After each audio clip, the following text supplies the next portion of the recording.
तो मैं सुना रहा था कि मनुष्य या संसार में आते हैं, बहुत आते हैं, कम नहीं आते हैं।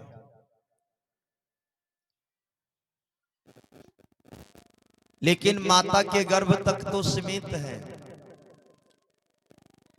वहां तक वह सत्य होता है, सत्य का झंडा फहराते रहते हैं। लेकिन जब यह जीव आकर के यह संसार की हवा लगने से इनका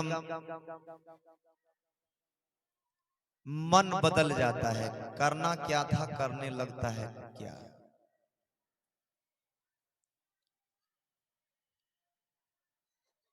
सदगुरु कबीर ने कहा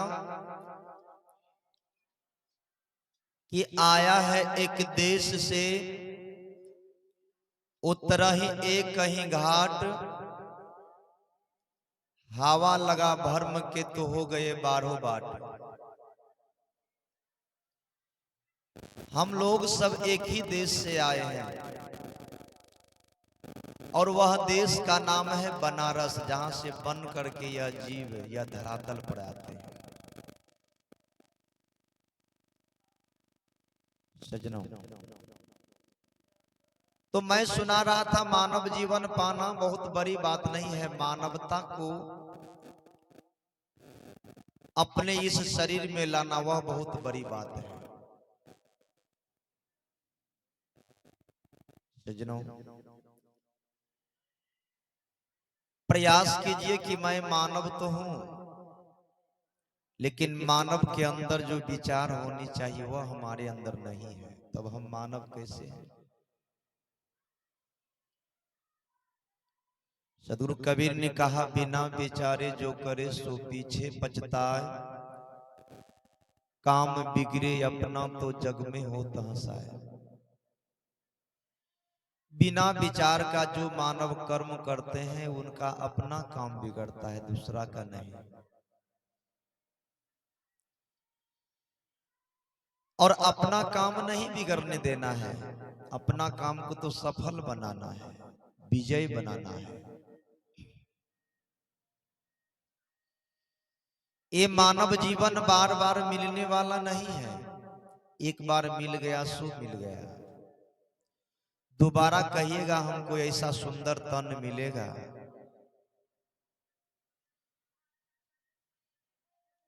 और ऐसे तन मैं बार बार पाऊंगा, तो ये संभव नहीं है।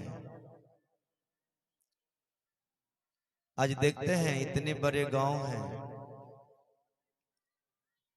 लोगों में कमी देखिए कितनी है।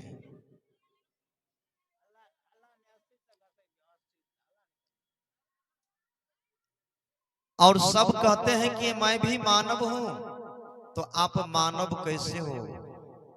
तुम्हारे अंदर तो मानवता है ही नहीं। मानवता होता तो तुम्हें पता चलना चाहिए कि धर्म क्या है, अधर्म क्या है, सत्य क्या है, असत्य क्या है। ये मानव जीवन किस काम से मिला है वह चीज का विचार नहीं किया।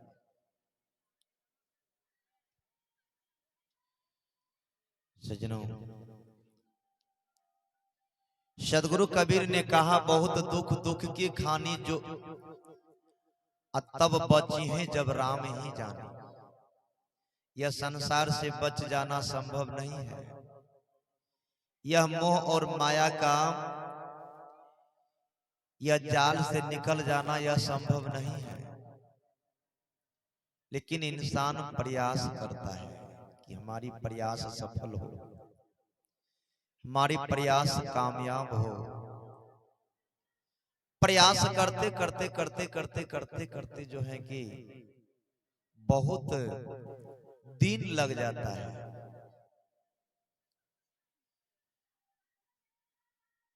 सदगुरु कबीर ने कहा, करत करत अभ्यास जड़मति होत सुजान, रसरी आवत जात तब सिल पर परत निशान। अभ्यास कीजिए, पीछे मत हटिए अभ्यास करने में। अगर कहीं आपसे भूल हुआ हो तो वह भूल को जो है मिटाने का प्रयास कीजिए। अगर कहीं आपसे त्रुटियां हुई है तो उनसे क्षमा मांग करके क्षमा प्राप्ति कर लीजिए। अगर यह मानव जीवन से कहीं मैंने गलत किया है, परमात्मा से अर्जी कीजिए कि मैंने गलत किया है, सदगुरु हमें माफ कीजिए और हमें यहां से रास्ता को बदल दीजिए। सज्जनों, जब तक आप दासी नहीं बनोगे और जब तक तुम दास बन करके उनके चरणों में नहीं झुकोगे, तब तक तुम्हें परमात्मा तो क्या ये संसार के लोग भी माफ नहीं करेंगे। जब संसार के लोग तुम्हें माफ कर देंगे तो परमात्मा तुम्हें माफ करेंगे। ऐसा कोई व्यक्ति है जिसने कभी गलती ना किया हो? विचार कीजिए। जब राजा के दरबार में एक अपराधी को पकड़ करके लिया गया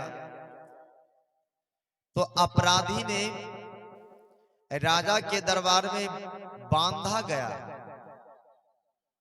और राजा ने पूरे राज के लोगों को बुलाया ये अपराधी को दंड देने के लिए, सजा देने के लिए। जब चारों तरफ के लोग आए उनको सजा और दंड देने के लिए, यह अपराधी ने कहा कि मैं दंड स्वीकार करता हूं, मैं अपराधी हूं, मैं हमें सजा जो मिलेगा मैं लेना चाहता हूं, लेकिन सजा मुझे वही व्यक्ति देंगे जो कभी गलती ना किया हो। हमें मारेंगे वही व्यक्ति जो दुनिया के नजर में कभी गलती ना किया हो, वह व्यक्ति हमें मारेंगे, वह व्यक्ति हमें सजा देंगे। तमाम व्यक्ति का सर झुक गया। मारने वाले व्यक्ति, सजा देने वाले व्यक्ति का सर झुक गया जमीन के नीचे और वह हाथ उठा के महाराज से विनती किया, सरकार मैंने यह व्यक्ति को नहीं मार सकता क्योंकि मैं भी अपराधी हूं, मैंने भी गलती किया है। महाराज ने कहा कोई ना कोई व्यक्ति तो होगा जो कभी गलती नहीं किया हो।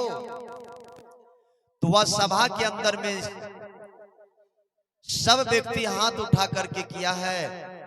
कहा महाराज को, महाराज हमारे अंदर खोट है, हमने गलती किया है, हमने यह शरीर को मैंने पवित्र नहीं रखा, यह शरीर को मैंने बचाया नहीं, ये 5 इंद्रियां से मैंने जो कर्म किया है वह कर्म जो है ज्यादा से ज्यादा वह गलती किया है, शुभ कर्म तो बहुत कम हुआ है।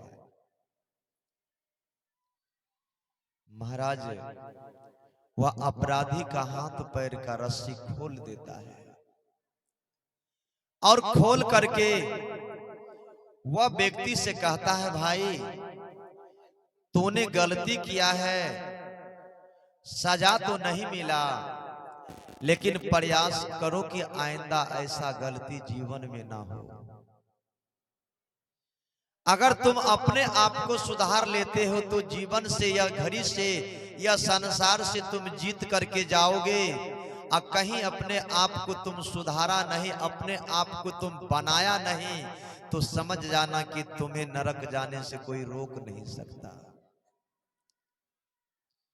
सज्जनों, महाराज को प्रणाम करके वह व्यक्ति चला गया और जाते जाते वह भरी सभा में वह अपराध का क्षमा मांगा और कहने लगा कि आइंदा ऐसा अपराध मेरे जीवन में कभी नहीं होगा। वह अपने आप को बदल दिया। इसी प्रकार एक समय उंगली माल वह बहुत बड़ा हथियारा थे और वह अपराध पर अपराध किया करते थे। जो व्यक्ति को मारता था तो उंगली का काट करके उनका माला पहन करके गला में रखता था। ऐसे करते करते कितने पाप किया उसने, इनका कमी नहीं। एक दिन विवेकी संतों का दर्शन हो गया। विवेकी संतों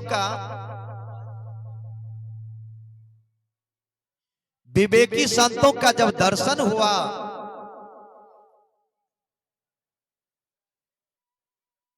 तो वहां वह संतों से वार्तालाप हुई और वह संत को भी मारना चाहा अंगुलीमाल। तो उसने कहा तुमने जो इतना किया है, इतना पाप किया है, इतना कुकर्म किया है, तो ये पाप का भागी कौन बनेगा?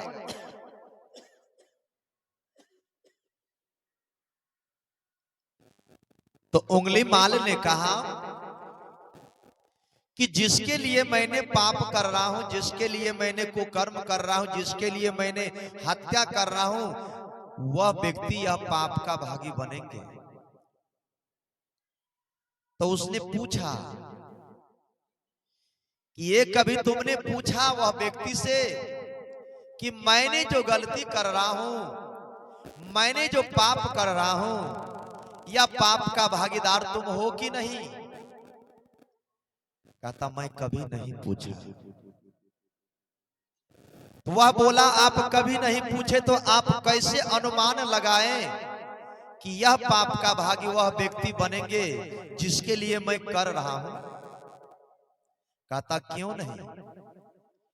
तो वह संत ने कहा आप एक बार जाके पूछ करके आइए, अगर आपका पाप का भागी वह बन रहा है तो आप पाप कर सकते हो, आप कुकर्म कर सकते हो, आप अधर्म कर सकते हो, लेकिन एक बार पूछ तो लो जिसके लिए तुम इतनी बड़ी कदम उठाए हो, हथियार उठाए हो, लोगों को मार करके, लोगों का जो है कि सोना चांदी रुपया पैसा छीन करके अब तुम उनको भरण पोषण कर रहे हो, उन्हें पाल रहे हो, उनको पूछ करके देखो कि यह जो पाप मैं कर रहा हूं तो ये पाप का भागी तुम बनते हो कि नहीं? यह व्यक्ति चले गए पूछने के लिए। वहां जाकर के पूछा, पहले अपना माता और पिता को पूछा क्या मैंने जो यह अधर्म करके पाप करके मैं आप लोगों का पेट भर रहा हूं, आप लोगों का भरण पोषण कर रहा हूं, क्या यह पाप का भागी आप बनेंगे कि नहीं? तो माता और पिता ने जन्म दिया और उनको पोस पाल करके बड़ा किया। तो माँ बाप ने कहा बेटा जब तुम गोद में पल रहा था, जब तुम छोटे छोटे थे तो मैं तुम्हें भरण पोषण कर रहा था, तुम्हारा दवाई कपड़ा लत्ता खाना पीना तेल साबुन का व्यवस्था मैं किया करता था, और 20 साल तक मैंने तुम्हें अपने मजदूरी करके मेहनत करके परिश्रम करके पोस पाल करके तुम्हारा इतना बड़ा शरीर बना दिया, और आज मेरी अवस्था गिर गई है। अब तुम्हारा धर्म है, तुम्हारा कर्म है, तुम्हारा कर्तव्य है कि तुम जिस तरह से हमें पोसो, जिस तरह से हमें पालो, जिस तरह से हमें रखो, मैं रहूंगा, लेकिन तुम जो कर रहे हो वह करने का फल हमें नहीं दो, वह करने का फल तो तुम्हें मिलेगा।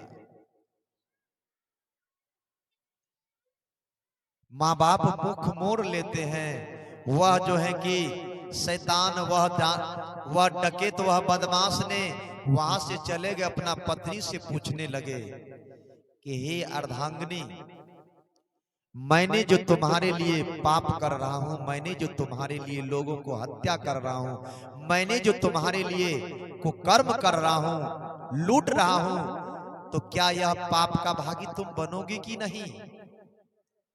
तो उनकी पत्नी ने जवाब दिया कि मैं आपका अर्धांगिनी हूं। आपने मेरी शादी करते समय जब आप हमें वचन दिया था कि जब तक तुम जीवित रहोगी मैं खाना, कपड़ा, भरण पोषण, घर द्वार सब कुछ बना करके दूंगा और तुम्हें पूरा जीवन में प्रवर्तित करूंगा। तो आपने मुझे वचन दिया था कि मैं आपका भरण पोषण करूंगा।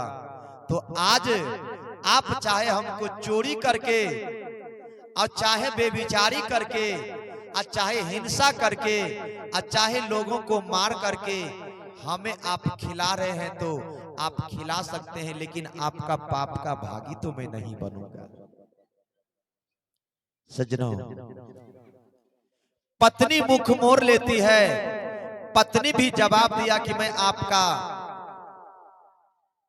करने का मैं फल नहीं ले सकता हूं, आपका करने आप जाने। बच्चे भी जवाब दिए, पत्नी जवाब दिए, माता पिता जवाब दिए। यह जवाब के कारण जब उनको परिणाम मिला, उनको उत्तर मिला, वह वहां से रोते रोते वहां वापस आए और वह गुरु जी के चरणों में गिर गए और माफी मांगने लगे कि सरकार, मैंने जो आज तक किया है तो मैंने अच्छा नहीं किया। यह पाप का पोटरी जो है बहुत बड़ा भारी हो गया, अब मैं सहन नहीं कर पाऊंगी। हमें आप ये पाप हल्का करने का उपाय कीजिए, उपाय बताइए, हमें जुक्ति बताइए ताकि हमारे पाप कम हो। तब गुरु जी ने बताया कि ये जो है जंगल का छोड़ है, तुम जो है कि जंगल में आया नहीं, जंगल में प्रवेश नहीं किया, जंगल के अड्डा पर तुम खड़े हो और यहाँ से जंगल का शुरुआत होता है और इधर गांव का शुरुआत होता है। तुम विचार कर लो, दो रास्ता है तुम्हारे पास, तुम्हें जंगल जाना है और चाहे गांव की तरफ जाना है। अगर गांव की तरफ जाओगे तो हिंसा, बेविचारी, झूठ फरेबी बोलना पड़ेगा। अगर यहाँ से तुम जंगल जाओगे तो वहां जाकर के तुम्हें ध्यान और साधना का मार्ग मिलेगा और तुम्हारे यह जो है पाप का जो है पोटरी बन गया है, यह धीरे धीरे वह ध्यान और साधना, भजन प्रवचन से आपका मन वह जो है कि बदलेगा, आपका भविष्य बदलेगा। धीरे धीरे आपका जो है पाप खंडित होगा, आप धन्य हो जाएंगे। तुम अपने से राह चुन लो कि तुम्हें इधर जाना है या इधर जाना है। तभी वह उंगली माल ने कहा कि महाराज जी, आप हमको गांव की तरफ नहीं जाना है, क्योंकि गांव में कोई किसी का नहीं है, सब पराये हैं। वहां से जब जंगल चला गया तो घनाघोर जंगल में जाकर के उंगली माल तपस्या किया और उन्हें जो मंत्र दिया था कि तुम राम राम का जाप करो, तो उंगली माल इतना ने हत्या किया था, इतना ने कत्ल किया था, इतना ने मारा था लोगों को कि मुख पर राम नहीं आता था, मरा मरा कर रहा था। तो गुरु जी ने कहा, जिस दिन तुम्हारे या मुख पर राम का नाम आएगा तो तुम समझ जाना कि आज से मेरी पाप खत्म हो गया, क्षय हो गया। तो वहां जाकर के उंगली माल ने मारा मारा करता रहा। करते करते करते करते कई वर्ष बीत गए। उनके बाद जब उनकी पाप खंडित हो गया, क्षय हो गया, तब उनका मुख में आया राम राम। सज्जनों, इसलिए यह संसार में मानव तन पा लेना कोई बड़ी बात नहीं है, लेकिन अंदर में मानवता को जगाना ये बड़ी बात है। बोलिए सद्गुरुदेव की जय।